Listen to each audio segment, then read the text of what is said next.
more Critical Role drama, a new hit fantasy series, and a Wheel of Time movie update.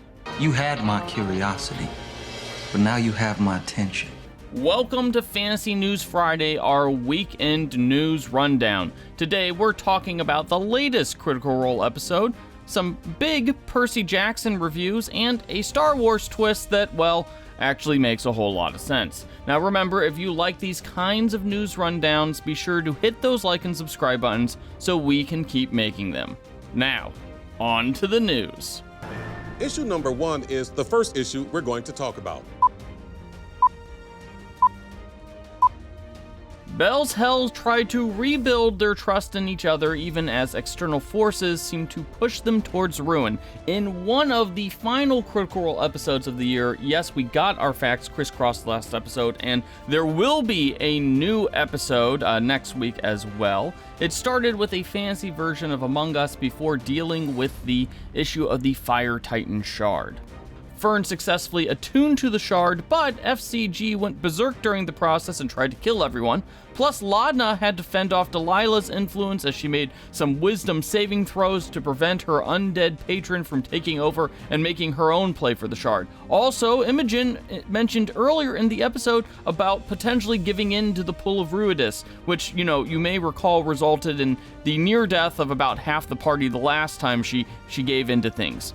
Hilariously, while the party seems to be treating things as if they were nearing the end of the campaign, Matt seems to be hinting that there's still a lot more story left, and they aren't quite to the big bad arc of the series yet. Regardless, things are still very dysfunctional for Bell's Hells as they end 2023, and I'm not sure that 2024 will be much better.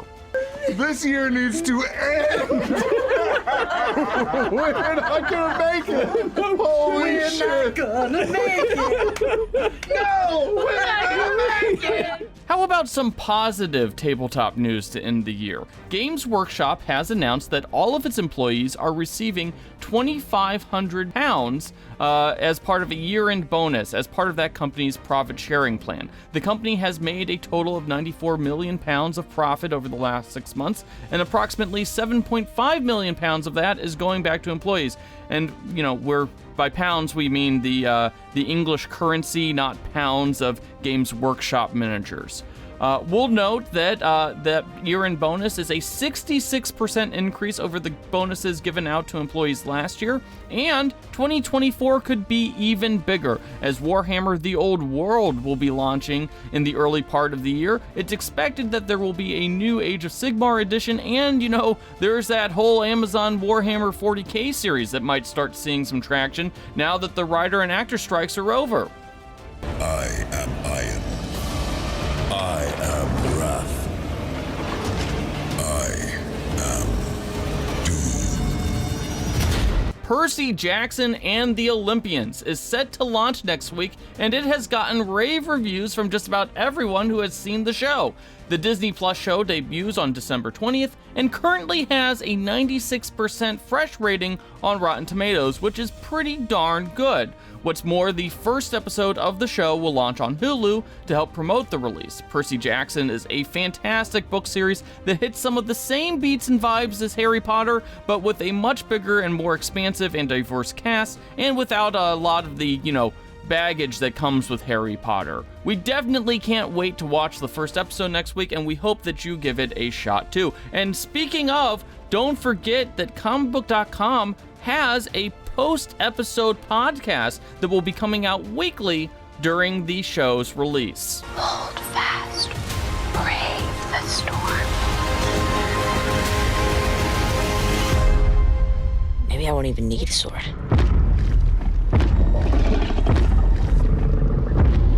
I'm gonna need a sword. In other Critical Role news, Surgeon Studios has revealed a bit more about their upcoming game's connection with Critical Role. In a recent AMA on Reddit, Abubakar Salim was asked how Critical Role was supporting his new game, Tales of Kenzara Zhao. I've been a huge fan of what Critical Role has brought to the space of storytelling as well as to their community, he said. When I pitched to them that I wanted To build this experience, this game that explored grief in an African fantastical setting, they wanted to champion what we can do. Later on, he said that Critical Role and Ridley Scott Creative Group both bring creative insight and support through both community engagement and storytelling, as well as business development that I couldn't do myself. They have been instrumental in my growth, both as a business founder as well as an artist. Honestly, the game looks great and we can't wait to get our hands on it. I cannot stop. I will not stop. Kalunga, God of Death, hear my plea. Kalunga, God of Death, come to me. Show me you are ready. One of the Wheel of Time movies has found its director. Kerry Skoglund will direct The Age of Legends, the first in a planned trilogy of movies about the rise of the Dark One and the downfall of the Forsaken. Skoglund is best known for directing TV shows such as The Falcon and the Winter Soldier, The Handmaid's Tale, and The Walking Dead. Now, we'll note that this is a totally separate project from Amazon's Wheel of Time series, although there are a few executive producers that are involved with both projects. The script was written by Thor screenwriter Zack Stentz, and Eva Longoria, yes, that Eva Longoria, is serving as one of the movie's executive producers. Who knew we'd one day live in a world where multiple Wheel of Time prequel projects are in the works? Boy, that escalated quickly. And finally, Ben Solo wasn't supposed to have a redemption arc. Shocker. In a recent interview, Adam Driver said that his character was supposed to go from confused and vulnerable to the most committed to the dark side over the course of the 3 sequel movies. And I had an overall arc in mind that he wanted to do, which, then changed. But his idea was that almost the opposite journey of Vader, where Vader starts the most confident, the most committed to the dark side, and by the last movie he's the most vulnerable and weak, and he wanted to start at the opposite, where this character was the most confused and vulnerable, and by the end of the 3 movies would be most committed to the dark side. So I tried to keep that arc in mind, regardless if that wound up not being the journey anyway. Honestly, the abrupt change of pace tracks with what played out in the movies where Ben Solo flip-flopped more than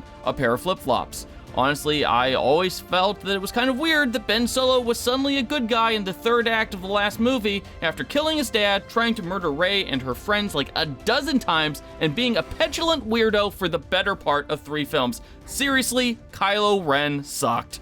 I'm sure I'm not the only one who was a fan of the character dying, and I like to think that Rey sapped his life force on purpose instead of Ben willingly sacrificing himself. He'll always be Kylo Ren to me.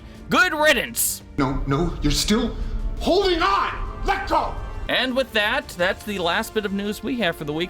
Let us know what your favorite story was in the comment section, and don't forget to hit those like and subscribe buttons.